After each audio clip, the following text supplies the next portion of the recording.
And good morning, everybody. Welcome to Chalk Talk. I am your host, Kim Davis. So glad to be with you today. There is a lot to get to and a lot happening in the world of sports. You know what? I need to change my light, but I'll do that when my guest joins me shortly. This is Chalk Talk. Today is Tuesday, December the 22nd, 2 days until Christmas. Um, and a little more than a week until the end of 2020 as we can launch into 2021 for hopefully, well, not hopefully, for what will definitely be a much better year for all of us. Thank you for everybody who sent me birthday wishes. My birthday was this past Saturday. And so I just actually jumped on Facebook this morning to say thank you because I hadn't done that. And I apologize, but it was busy, crazy. If you follow me on Facebook, then you will probably know that my mother was hospitalized over the weekend on Friday.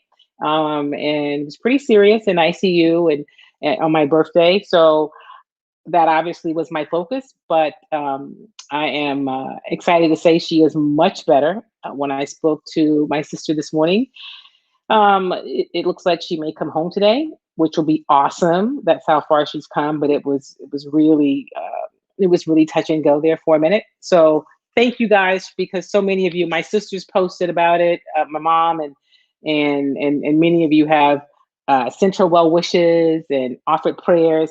So thank you for that. I appreciate it. What we do know is that prayers work. And so thank you for supporting my family and for my mom. And like I said, she is much better today. And the hope is that she will be able to um, come home, hopefully today. So, um, and again, thank you for everybody who took a moment to send to me um, a birthday wish and well wishes. I did even get a chance to read them all. I started to go through them and I wanted to definitely acknowledge it because I appreciate it. And you guys could have been doing anything else. So I see you. I appreciate you. And, I love birthdays.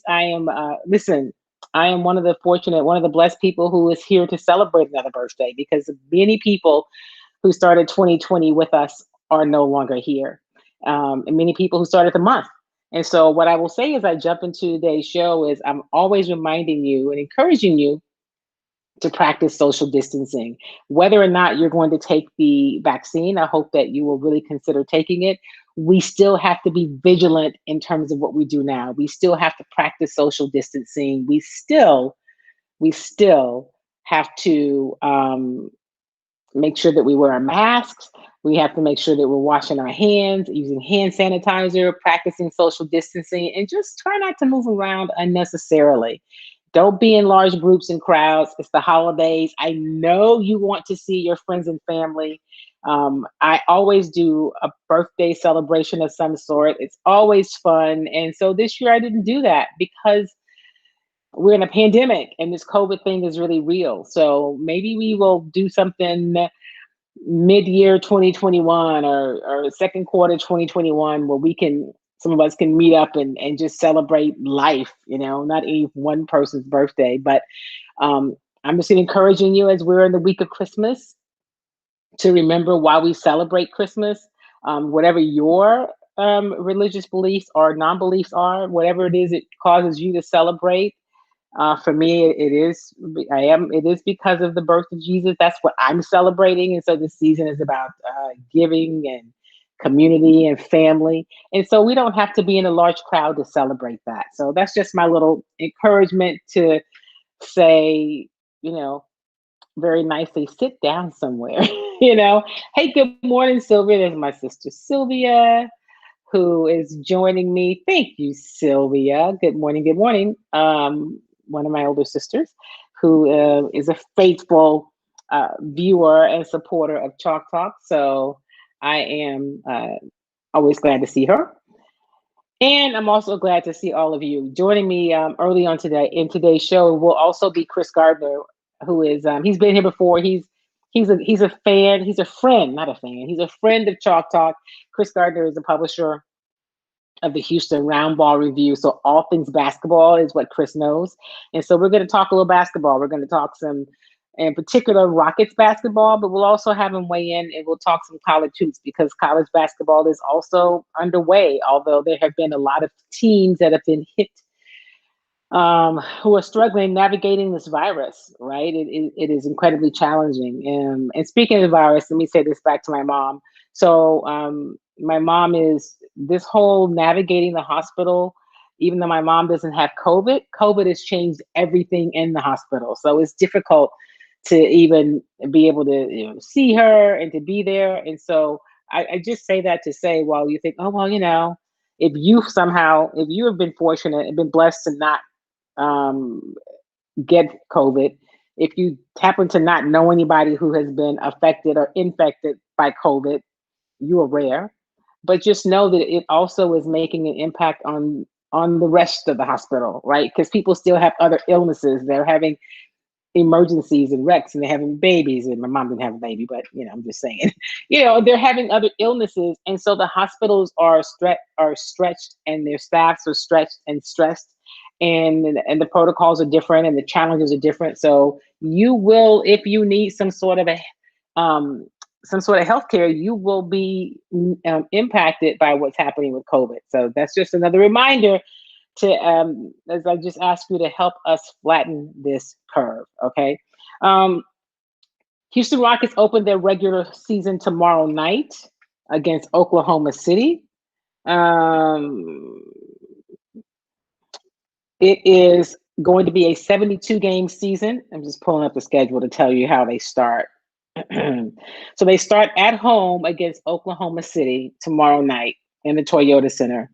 They are having small crowds, I think 25%. I will be watching the game at home. I am just, at this point, I'm going to, I know I do go to the game, the NRG Stadium when the Texans play at home. Um, the stadium's bigger, the press area is a lot bigger, where you go in. It's just, it's, I feel better about that experience. I am not quite ready yet. It'll be after the first of the year before I cover a Rockets game in person. I'm going to cover them. I'll watch them on TV and still have the same access. But they play at home tomorrow night against Oklahoma City. Then they travel to Portland. They play Portland on Saturday night, the day after Christmas. And then they play Denver on Monday. So they have one at home, then they're on the road for two, and they're back home, excuse me, on New Year's Eve. They play a New Year's Eve game at home every year. So good morning, LaWanda. Welcome, welcome. That's my godmother. She's also a Sagittarius. Sagittarius happen to be wonderful people. So, thank you for being a part of Chalk Talk today. So we're going to talk Houston Rockets. We're going to talk about what's happening in terms of with the new coach, Stephen Silas, who I'm only really getting to know over Zoom because we're not able to be in person. And even if you go cover a game, your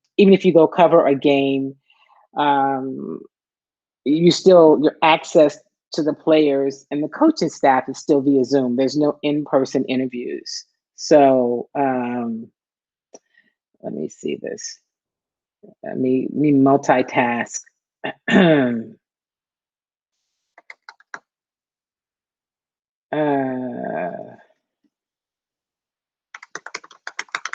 Okay. So I think sometimes people forget that I'm doing a show at this time of day. So anyway, I'll be covering the game from home, but I'm excited to see what they look like in the game. We've seen some preseason games, but they've had a chance to scrimmage, a chance to play together more. It's a new system. I think that Coach Silas has handled this start of his tenure as an NBA head coach as well as anybody could. He stepped into, quite frankly, has just been some kind of madness with they first Russell Westbrook gets traded, then James Harden is kicking it in Vegas and Atlanta, then he comes back, and then the word is that he wants to be traded and he's not super happy, and of course he doesn't want to talk about that. So one of the things I don't really understand, and we talk about it, Chris Gardner, who's going to be joining us shortly. I see he's trying to join now.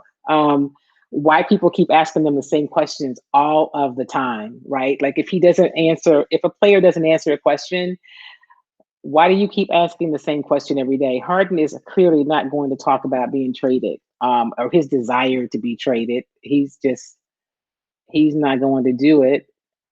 And I'm going to hope that on today, let's try this. Good morning, Chris.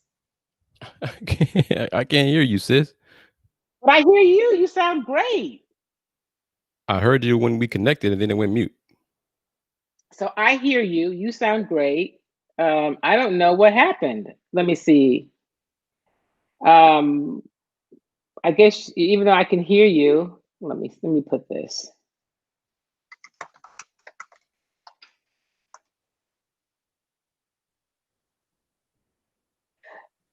So that's me saying I hear you. I don't know why you can't hear me. We had this problem before. I don't know what it is on your end. Say something else. I'm going to try to reconnect. Okay.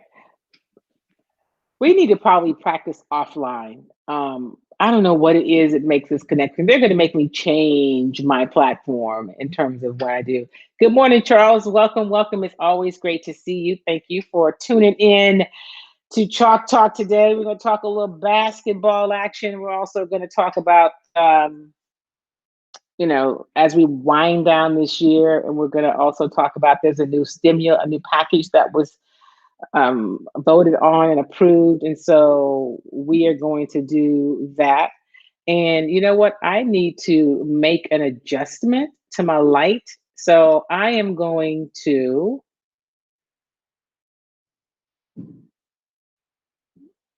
play a little something. Oh, wait, not.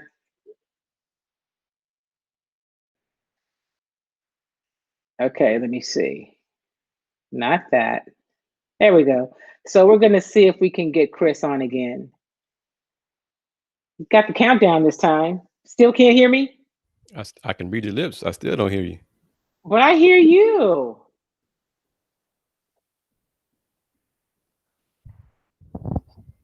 Let's see. What you did last time. Okay.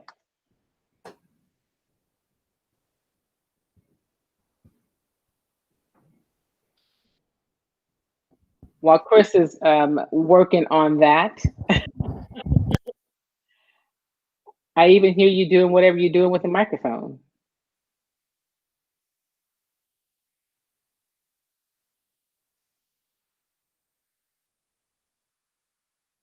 Okay, can you hear me now? Can you hear me, though?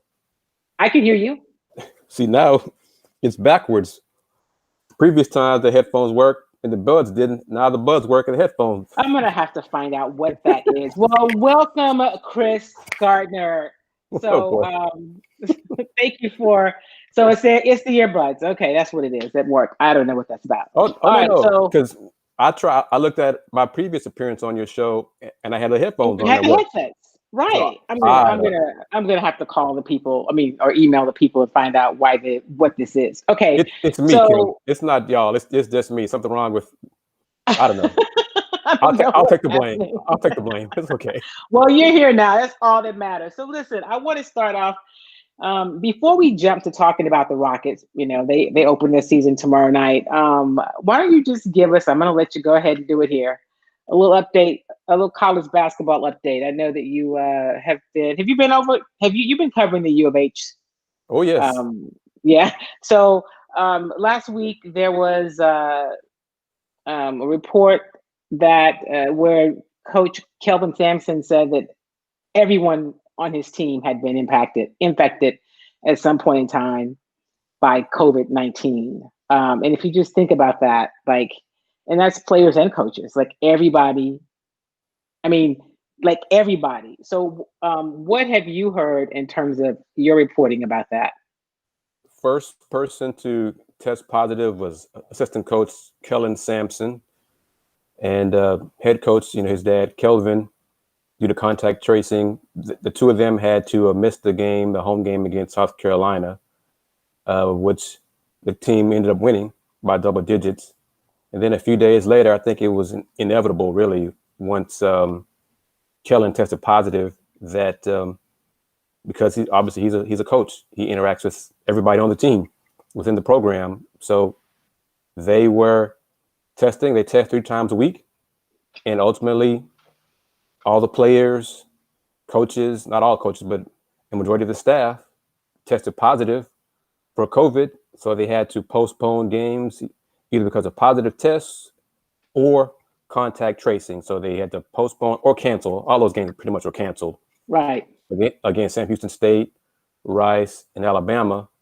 Then they had to reschedule a game against UCF. That was the first matchup was supposed to be at home, but they changed that to be now they'll play in Orlando this coming Saturday on the 26th, and they'll have the return matchup in January will be in Houston, as opposed to initially it'll be in Houston first, then Orlando in January. So they just flip-flop that.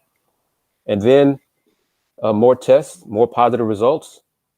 They had 6 players. They were cleared for practice medically on last Tuesday, the 15th. 6 players were healthy enough to practice from Tuesday through Friday. Wow. Only 6. Only 6. 3 other players were cleared Friday and tried to practice a little bit more Saturday, but they did the best they could. And they really did okay, but they were not really healthy enough conditioning-wise. But 8 or 9 players dressed for Sunday's game against Alcorn State. Obviously, you'd expect the 6 who practiced throughout the week played the most minutes. A few more players got cleared Monday. So tonight's game against Temple, the start conference play, they'll have probably 10 or 11 players in uniform. And out of those, it's just a matter of who's in condition. And then let's go from there. Well, when we see what happened with Kenyatta, the player in Florida, the collapse, maybe it was almost 2 weeks ago. Keontae, yeah.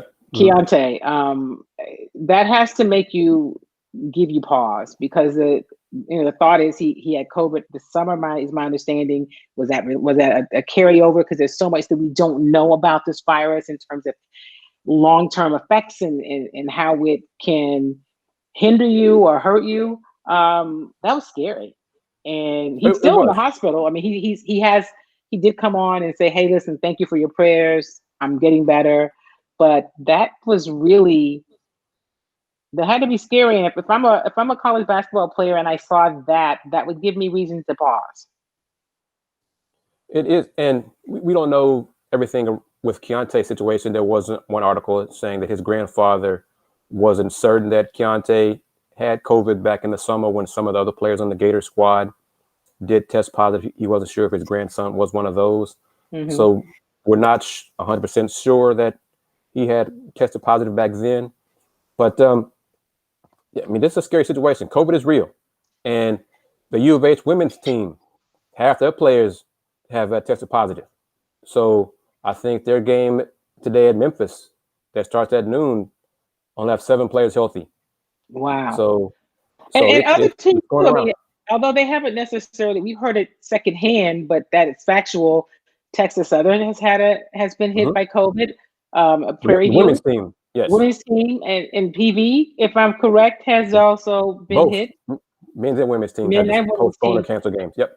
Had to cancel games because of COVID. So it's rampant. It is out there. And so now we are at a point where we're about to start the regular NBA season. Actually starts tonight. Charles said the league is doing some progressive things also.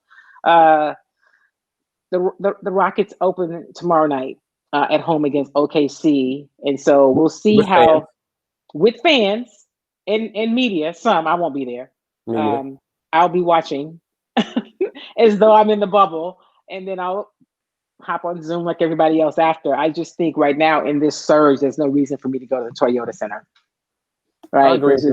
There's just no smart reason for me to go be there, especially because you don't have any other access to players or to the coaches. So we're not able to see any of practice, right? Like we used to at least see a little bit of them shooting around before when we go and do interviews. We don't see any of that. We get the 1 or 2 players that they give us every day. And it has been an interesting preseason. And I would say that Coach Steven Silas, who I've only known since he's been here, and which means I've only known him via Zoom, um, has helped this, has handled this situation with the Rockets, which is tenuous at best. I think as well as could be expected. And it's not over, but I just think, and he doesn't get an attitude, and he'll tell you, like, you got to ask. That's a question for James. I mean, he talks about what he can, and thus far, he has not been frustrated, or at least shown any frustration by the questions. And I would imagine some of the questions could be frustrating because they're kind of ridiculous, right? Like, they're kind of ridiculous to keep asking him something that he's told you. I can't speak for James Harden. Like, I'm going to coach you here, and the team, to a man, to a person, has been like, we want him here. We're glad he's here. Not dealing with the other stuff, but but apparently Harden is starting to act out a little bit. And as you touched on it, because we don't get a chance to look at practice, we don't know what actually happened Monday in practice. Right. It was written about by Shams Charania of The Athletic that James got into it. We really don't know what into it means. Right. With rookie Jae'Sean Tate, and Harden threw the basketball at or near Jae'Sean and missed Jae'Sean. It could have been simply a matter of Jae'Sean Tate being aggressive on defense, getting into James's jersey, and James didn't like the aggressiveness, and he reacted. It could have been something like that, something benign, in my opinion. Or, but we didn't see it.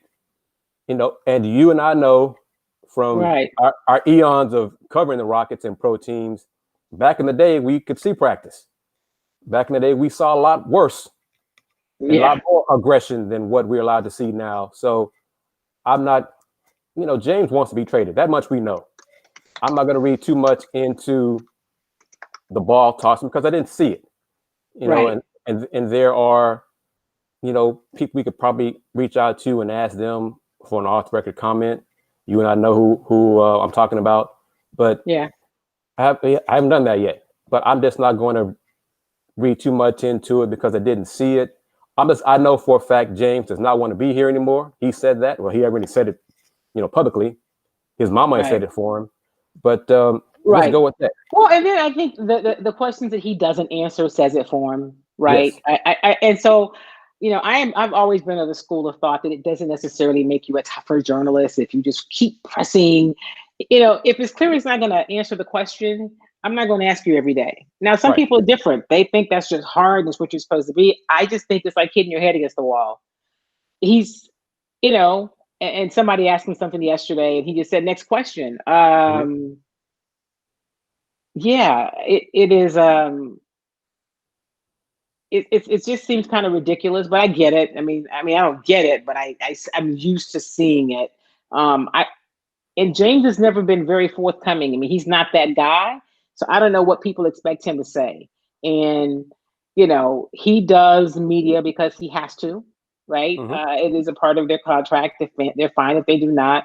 And so he will talk about basketball. I think really all of the guys on this team at this point are only going to talk about basketball. You can't expect the other players to talk about it. And then to say, oh, well, do you feel like you're behind? And although we know he was out kicking it, partying, but he did make a valid point when he said, well, everybody's kind of playing catch up.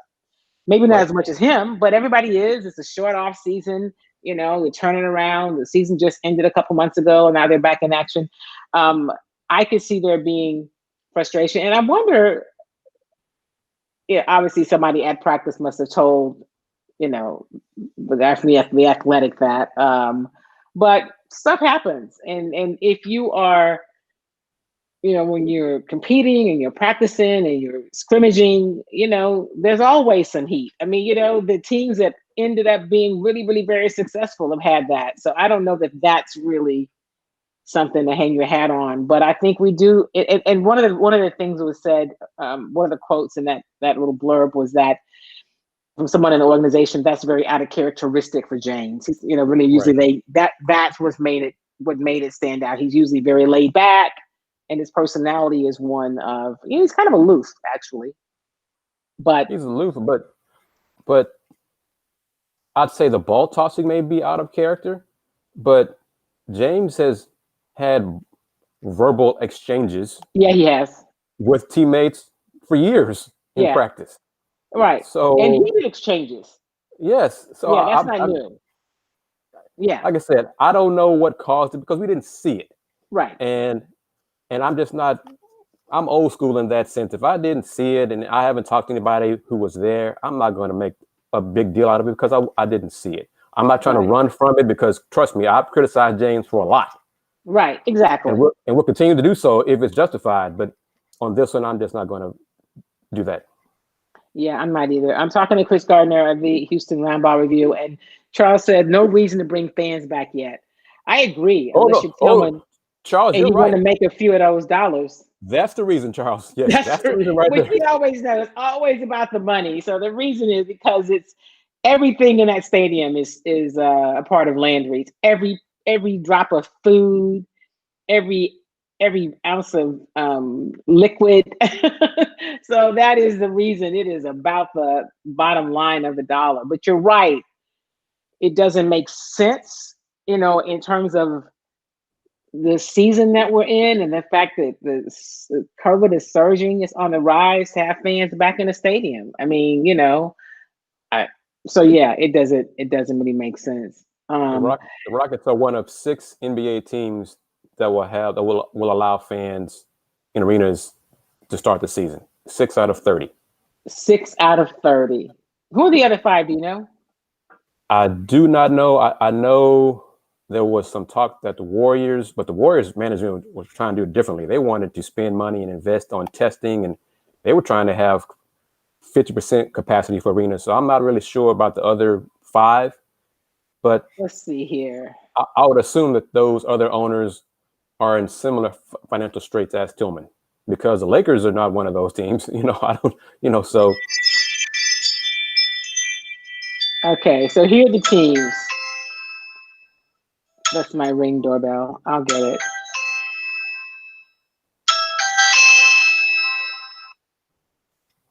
I don't know who that is, but obviously I'm unable to answer the door right now. Technology is amazing. Okay. I'm sorry, I'm navigating 4 or 5 things. I wanted to tell you the teams that are allowing fans in the stadium. So, Houston Rockets. Well, there seem to be a whole lot more that are on here. This isn't accurate because this has more than that. To see which teams are allowing fans. So now it's 7 teams, it says. It's San Antonio. They're going to start January the 1st. The Atlanta Hawks. The Toronto Raptors, who have made a temporary home in Tampa. Tampa. So a lot of those are the ones, and the teams that are allowing fans on opening night, it says when they are allowing fans. So Atlanta, January the 18th. MLK Celebration Day. Yep. Cleveland, Ohio. Houston, the Toyota Center, 25%. New Orleans, they're 4%. That's 750 people. Orlando is at 21.2%. Of course, Tampa, I mentioned, they're doing 18.5%. Salt Lake City, 8%. So those are the teams that are having some fans in the stands and when they are allowing them. So listen, And most of those fans are probably suite holders. right. Yeah, Charles says if they want to preserve the NBA, keep fans out. The players' health must be preserved and the health of their fans as well. That really should be the key. But you know what, Charles? Unfortunately, as we see, especially in this country, so much it comes down to money. It comes down to money. And here's a good question: what are they going to do when the first fan contracts COVID and dies? When it becomes a liability issue, then they will close the stadiums, I think. You know what I mean? I just wonder. Probably, but I mean, I don't know, but it would not surprise me if those teams that are allowing fans Have are him sign a asking waiver. fans, yes, ma'am. Yeah, I'm Hmm. sure they're asking him to sign some kind of a waiver so that they remove any liability, right? So that they're not liable for anything that's happening, any kind of issues. So um, let's talk a little bit about what we know, of what we've, at least from what we've talked with Coach Silas and players, about what this team looks like. I mean, were it not for the drama of James Harden, it'd be kind of exciting, of Yes, what this team could be. I mean, here's the thing: if John Wall is healthy, if Boogie Cousins, if DeMarcus Cousins is healthy and can remain healthy, they could be good. yes. If You this team, know, it's a lot of ifs. a lot of We, we ifs. we know that, but personnel wise, this team with Christian Wood as a starting five, big man, versatile big man with a versatile skill set. The pieces on this team could be the best team that James Harden has played for as a Rocket, Hmm. which is another reason why I've been so critical of him and his people for requesting a trade, seeking trade offers before the season even began, because he hasn't even given a chance to see how he meshed with the team and his new teammates. On paper, this team could be really, really good. If they're not, and James still wants out and believes that he has a better chance to win a championship somewhere else, then come February or March, go ahead and do that. But as of right now, he's already putting forth he wants out. So that's where we are, and that's where things stand. And now you get Stephen Silas, Coach Silas, having to answer these questions almost daily. Except Monday, they didn't really ask him about asking Stephen to be a mind reader and to ask what is James thinking about this. Right. I'm not, What is on I'm not James' James. mind today? Yeah, Right. What is know, on James' mind today? And he's always deferred it back to, listen, that's something that's probably better served to ask James. I mean, he's playing hard, of course. And what do people expect that Coach Silas would say? Of course he's going to say, I mean, James is one of the best offensive players in the league. I mean, he mhm. is. And so of course you gotta let this thing play out and say things that, won't offend them because they're sensitive. And it's just, it is what it is, if you, for a lack of our any other way to talk about it.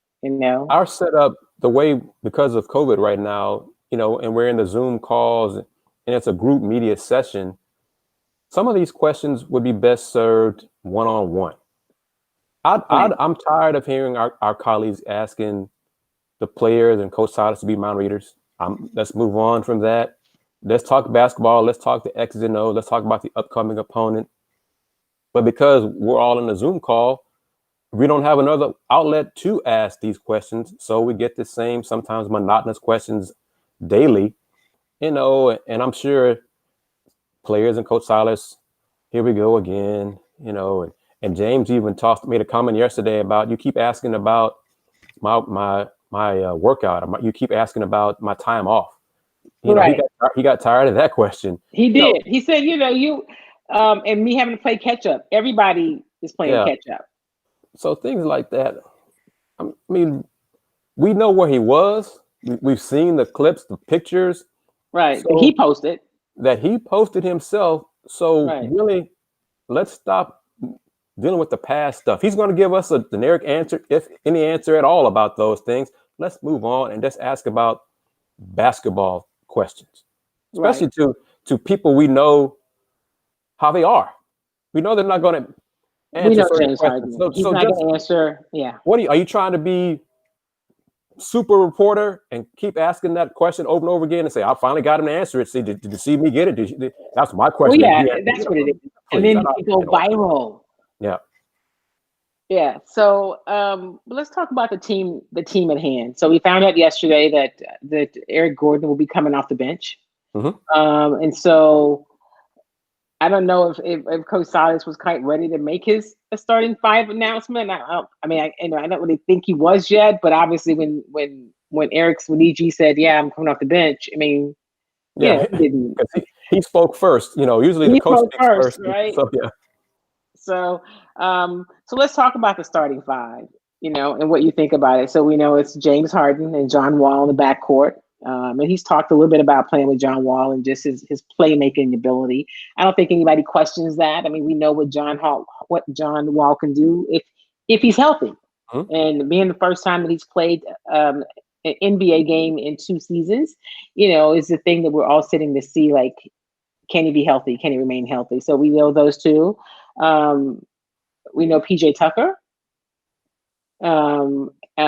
will start. And so I know that you're excited about what we may see from a Christian Wood, just because he came from Detroit, but also he's this young big that Boogie keeps comparing to like a Anthony Davis, a Mhm. guy. He's not saying right now today he's Anthony Davis, but he is saying that he's got the skill set to play the kind of game and have the kind of impact ultimately that Anthony Davis does. But he always says, I'm not saying he's Anthony Davis. And so I think that's high praise. I don't think Boogie's just saying that because he's here.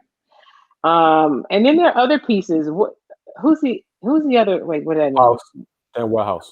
Daniel House. Mm. So, hopefully he has continued to mature. He's getting another shot after the way things ended last season. But he's got some ability.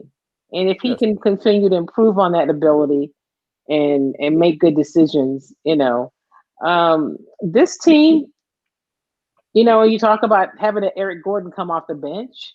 There's some young players we talked about earlier. Jayshawn Tate, that Coach Silas has liked a lot, has been Mhm. very excited about what he's seen from him. And then we've got some, other veterans. One of the questions that came up yesterday, of course, was that the Rockets had to wait. They waived Gerald Green, a hometown favorite, and so that question came up, which I thought was fair and not unexpected.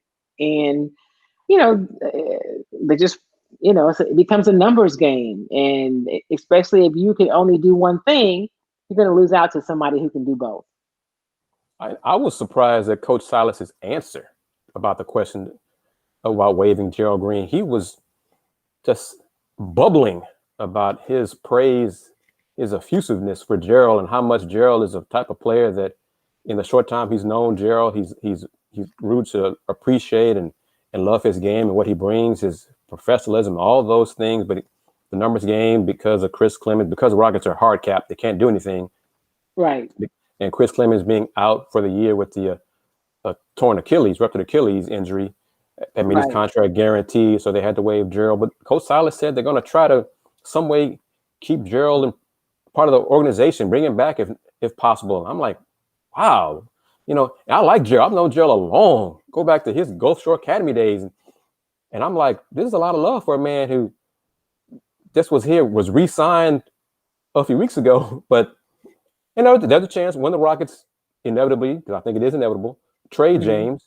And if it's a multiplayer deal going back and forth, they'll have an open roster spot and they can bring Gerald back to the squad. So maybe that's the case. And, during the discussions, maybe they explained the scenarios to Gerald and said to him, man, we're going to try to bring you back if, we do trade James and have an open spot for you. And so if you get an opportunity to sign with another NBA team, we understand that. But if possible, we are going to try to bring you back here. So we'll see if he decides to wait on that. We will see. I mean, we will see. Talking to Chris Gardner of the Houston Roundball Review, you can obviously follow him online on all the social media platforms, Catches Podcast. You can read what he writes and check him out on YouTube as well. He runs the full interviews of all of the interview sessions that we have with the players and coaches. Let's talk a little bit about James Harden and where he might go. What could be the move, right? Because it keeps changing. He's made it very clear where he wants to go. Philadelphia, or Brooklyn. I think the Brooklyn thing seems to just be fading because they really made no real big overtures toward him. It looked like Philadelphia, which of course is where Daryl Morey is, has said, And Dwight Howard. Oh yeah, that's right. His good buddy Dwight Howard. I'm sure Dwight is like, really? I came here, y'all gonna sign this dude? But Ben Simmons, at first was thought to be a person that they did not want to move. They wanted to see how the guys they had would work together. But now it seems like, well, maybe they'd be willing to part ways with Ben Simmons, but they still can't make the pieces work. That's a tough trade. That's a tough deal to try to make to get enough. Well, and I think the Rockets should not give up without getting enough for James Harden. Right. The Rockets are asking for the moon, which they should do, because they have a first team All NBA talent. Yeah. Who was under contract for 2 + 1 more season with the player option in that third year. So they do have some leverage right now. The reason reportedly that Miami backed out, there was some discussion about Miami trading for James, but Miami backed out or pulled back Monday was because they don't have a first round pick of their own to trade, and that's not till 2027. But the young pieces that Miami has to offer, Duncan Robinson, Tyler Hero, Kendrick Nunn, and then contracts like Iguodala, those kind of pieces kind of intrigue me. But the Rockets still want draft picks. Like I said, hey, I understand that they want to ask for everything, but player-wise, that Heat offer could have been kind of strong. The Heat offer could have been kind of strong, but I think you do have to come away with a draft pick. Now other possibilities now are Boston or Toronto being discussed. As I like those other teams being mentioned because those are teams that James and his people have not mentioned. So that's good. That indicates that Rafael Stone and the Rockets are not limiting themselves to what James wants. Good. Right. Do what y'all can do to get what's best for y'all in return, and send James wherever, because you got to do what's best for the organization instead of James. Right, because he's not committed, and while the organization has tried to do whatever it could, I'm not saying the organization is perfect, but the moves that were made, the Dwight Howard move, and for anybody outside who's suggesting that James was not consulted, he was not only consulted, he highly endorsed those deals, and some of those he went out and said, hey, let's make this happen. Like the deal last summer with Russell Westbrook. That was kind of his idea. Yes. And he even said that previously. With the Chris Paul move, they had talked about it. So these people were not, even Dwight Howard, although they fell apart, those people were not thrust upon him unknowingly. He knew those were possibilities. They had been discussed. And he not only signed off on them, he kind of campaigned for them. So if you say, okay, the organizations try to do what it could, and now you're like, well, forget it, I'm just out. As an organization, then it's time to run it like a business and say, okay, I'm not going to have my feelings hurt because he's not shown us the same level of commitment that we've shown him in every way possible, in terms of including financially. We now have to worry about the future of the team because we have other people that we need to be concerned about instead of just James Harden. So, let's try to get a deal that makes sense for us.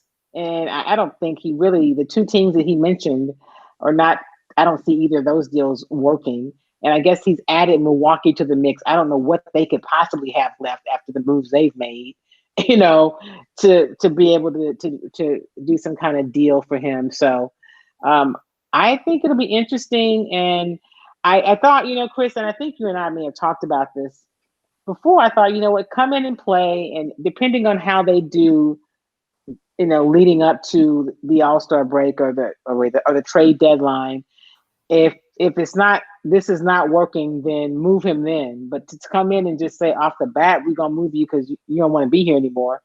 That's not how this works. That's not how it should work.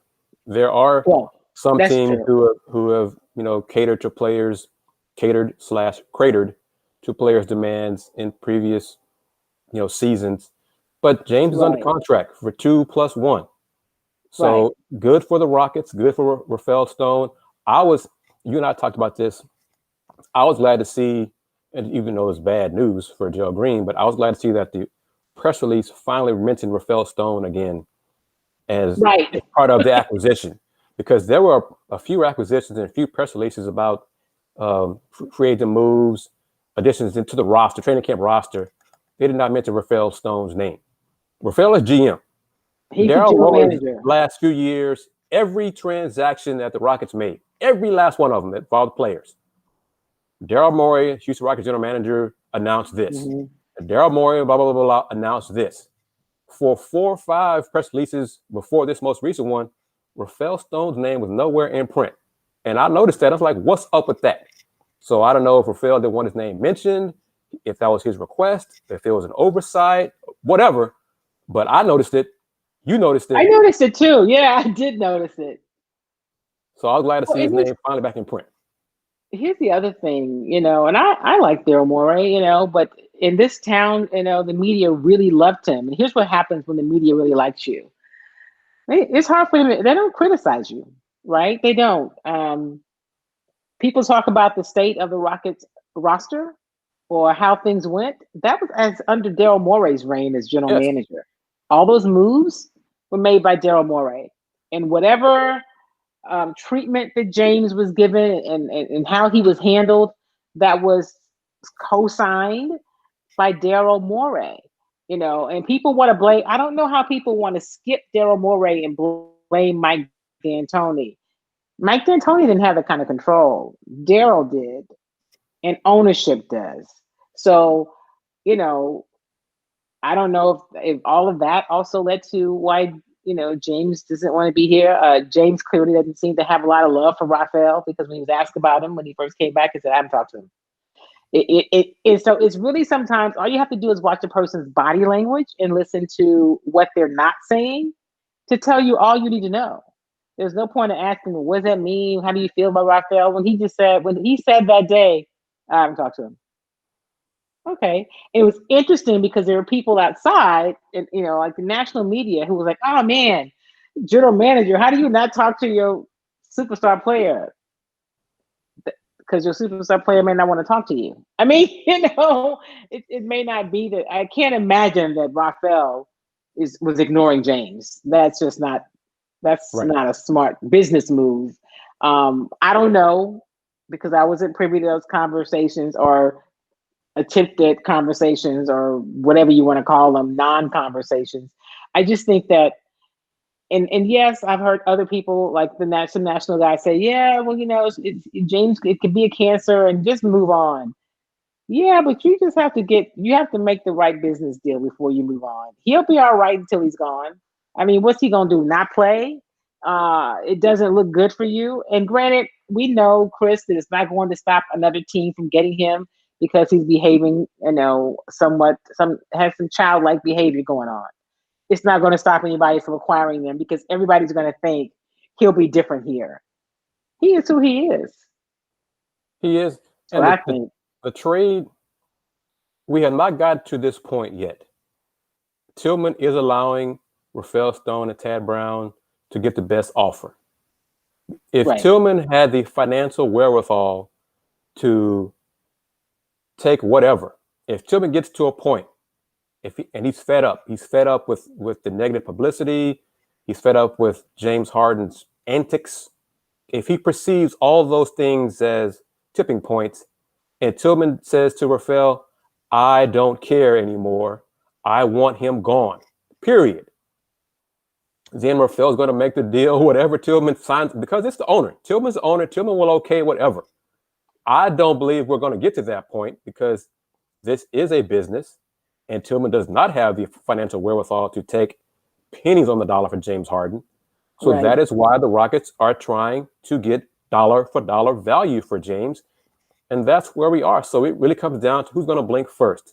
Will there be an NBA team out there to say, "We're going to give you everything you want," which is going to be a hell of a lot. But if a team does that, then the Rockets will come out as best they possibly can when you're trading a first-team All-NBA talent. Well, I think you make a great point. We'll see. I'm excited to see it count tomorrow, to see how they look. I'm sure that James has played himself into a little better shape, but he was clearly not in shape when he got here. And when he played his first preseason game last week, those were not flattering shots. The internet was dragging him. So the whole workout with trainers thing, he said, we knew it was ridiculous. But James is a competitor. We know that about him. He likes to compete at the highest level. He's incredibly talented. He has had He's been very durable, and hopefully he still will be. But there's people always say that Father Time is undefeated, so Hmm. you have to take care of your body. And the way he came into camp shows us that he hasn't necessarily done that as so well these past few months. I mean, you looked at him, how he went into the bubble and how he looked when he showed up here a week ago or whatever that was, um, a week or so ago. But I'm sure he will get it together. He's a competitor. And if you follow and listen to me, and Chris, you've heard me say this, I think he's a competitor and he's incredibly talented. I don't think he has a championship mindset. And I'm a real big mindset person. And I think it takes that to be a champion. I think people who are champions do certain things, and they do things we call it doing things in a certain way. How you do anything is how you do everything. And I think that's the thing that James is missing. Can he get it? I don't know. But I mean, there's no question about his talent. The other stuff that you question to me has to do with mindset. Agreed. And at this point in his career, he's a proud individual. He's a proud elite athlete. But if he Mm-hmm. wants to get traded to a team to improve his chances of winning a championship, that in itself indicates where he is with his mindset. Because he used to have the mindset of he wants to win a championship for H-Town. Right. Well, Right. now if you're asking me traded to some other place because you don't believe or you believe that New York destination can help you win a championship, then that no longer your previous mindset has changed. So you do not believe you can win a championship for H-Town. That's where we are. That is where we are. Before we go, I want to ask you about a couple of things that kind of became stories recently. We talked about the Steven Jackson podcast when he kind of blasted him Mm-hmm. for not sticking here and trying to win with Steven Silas, I mean, I think this Rockets organization has put some pretty good pieces together. You know, Yes. they went to small ball earlier this year. That was a Daryl Morey move, and was to get some more spacing and to make it work with Russell, right? Um, and that ultimately, was not enough to win a championship. And so they were trying to gather some other pieces. Anyway, I think the Rockets have done a pretty good job of assembling a squad that can be really competitive, and they've taken some gamble. It's a gamble. If it works, it can work really well. If it doesn't, it doesn't. In terms of players like bringing in two guys who've had the kind of injuries they've had, so we'll see.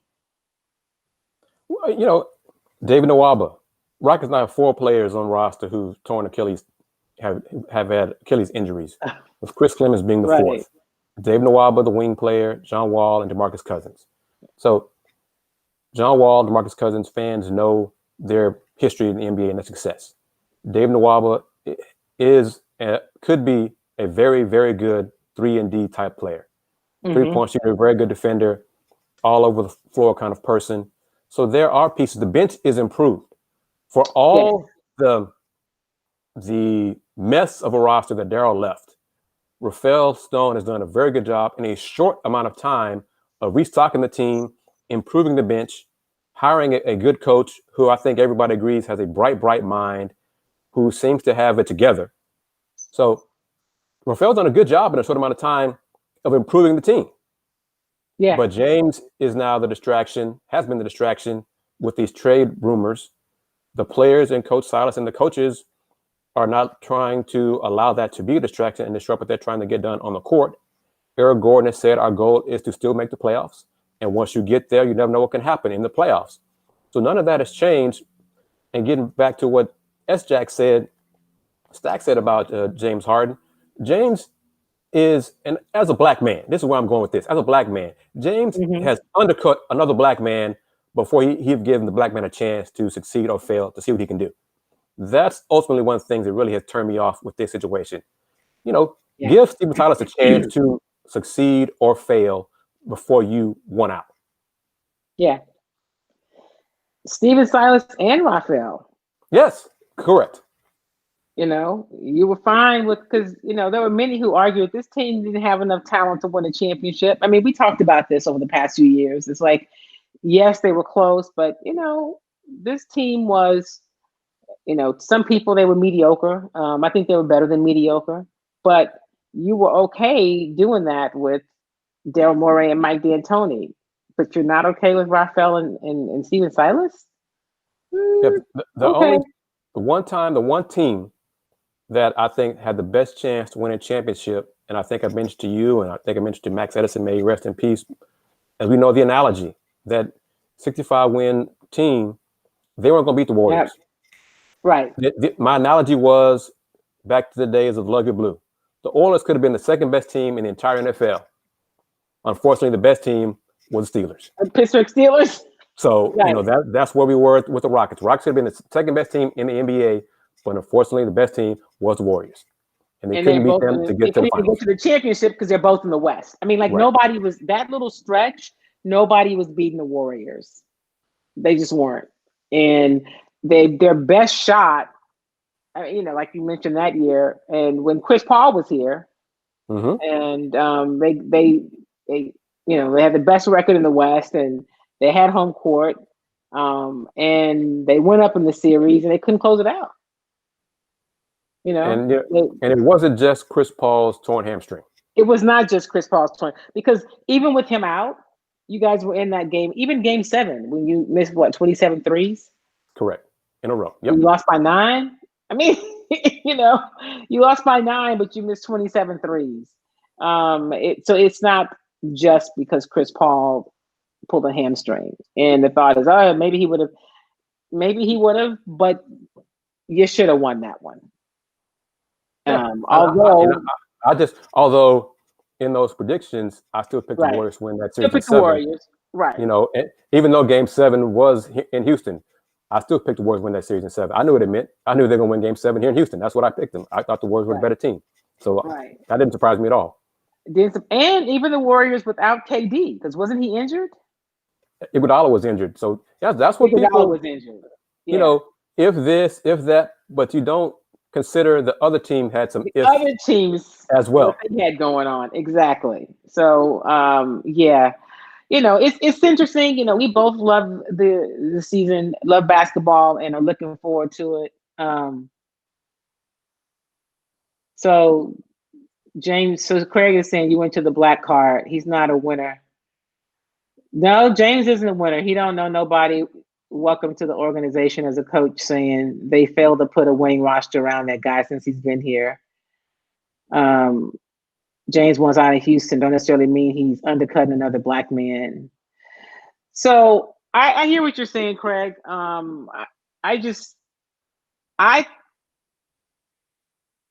think that they put together. I do think, though, this year that they put together a pretty good roster. James wants out. He wants out. He's not handled it very well. Correct. I think that's And Craig, I haven't changed this. I said the same thing a month ago, so this isn't new. So I haven't changed in that belief, and I'm not the only person to have that belief. Yeah, I think it's. I hate the way he's handled it, Craig. I do, and I think you and I have talked about this, and I know you and I probably think a little differently about them putting a winning roster around him. I think they put together the roster they could around him. I think they put together, and this could be their fault, the roster that he's wanted to have around him, so that he could play the kind of game he wanted to play. And so at some point there needed to be somebody who was grown up in the room who said, what you want to do is not going to get us to a championship. We're going to have to do some things a little differently. And I think the teams get themselves in a bind sometimes when they bend to their superstar so much that they don't lean to what they know. Or maybe they don't know differently. Maybe they don't know differently. Maybe they really thought that style of basketball could win. I never thought you could win a championship with it. I never thought this team had championship talent. So I agree with you in that regard. But I also think it was exactly the kind of team and the kind of basketball that James has wanted to play. And he may be at a point now where I don't even know if he's saying now the way he wants to play doesn't work. He's willing to do something different, but I'm a little surprised that he just got so fed up. I mean, you wanted them to get get rid of Russell Westbrook. It wasn't just Russell who didn't want to be here. You wanted Russell gone. They get rid of Russell, and you want to be gone. I just think the whole thing has been it's been disappointing. I think it's been handled really poorly. But listen, I don't think there's anybody who can question the kind of ability that James Harden has. I don't No think he doubt. has a championship mindset. I don't think he's a championship. I don't think he's a champion. That's what I've said that, and I think I'm sure I said it to you too, Craig.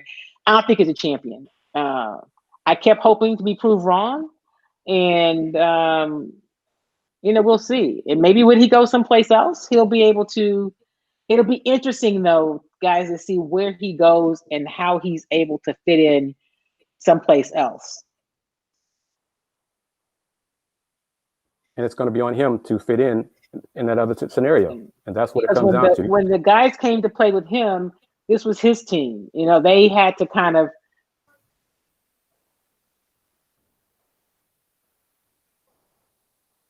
Yeah, he's the one that has to decide what he wants to do if he's going to fit in and change the mentality on that new team, whatever that new team is. If it's in Philly, Toronto, Boston, Golden State, whatever, he won't be the man on that new team. He'll have to accept that and fit in to maximize that team's chances to win a championship.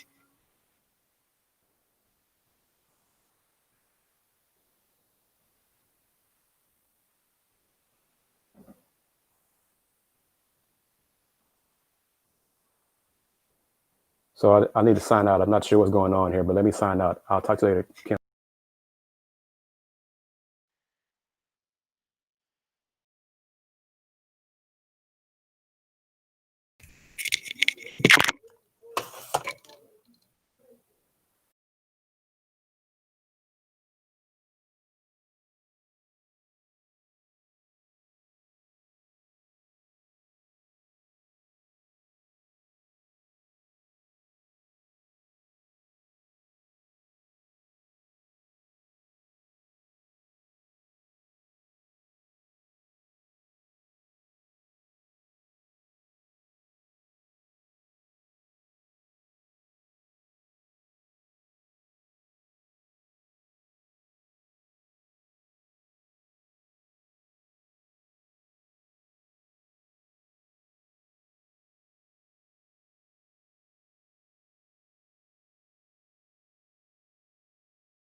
All right.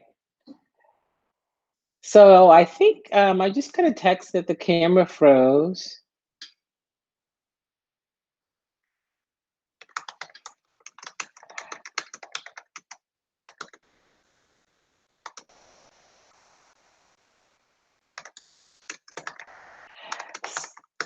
All right. So if it did freeze, if I'm not back, then I'm going to go ahead and end. But listen, I went over today because it was just kind of a lot to talk about. I'll keep you posted on this on Houston Texans. You know, they're off today, but they're back in practice tomorrow, getting ready for this game this weekend against Cincinnati. And of course, we'll be talking about the Houston Rockets and getting ready to jump on that Rockets Zoom call as they get ready to open their season at home tomorrow night against Oklahoma City. All right, you know the deal. Stay safe. Keep your mask on. Make sure you practice social distancing, and you're staying put as much as you can, practicing good hygiene, hand sanitizer. And as you can tell, that's Angel, who is downstairs and in need of some attention. So with that said, I will see you guys next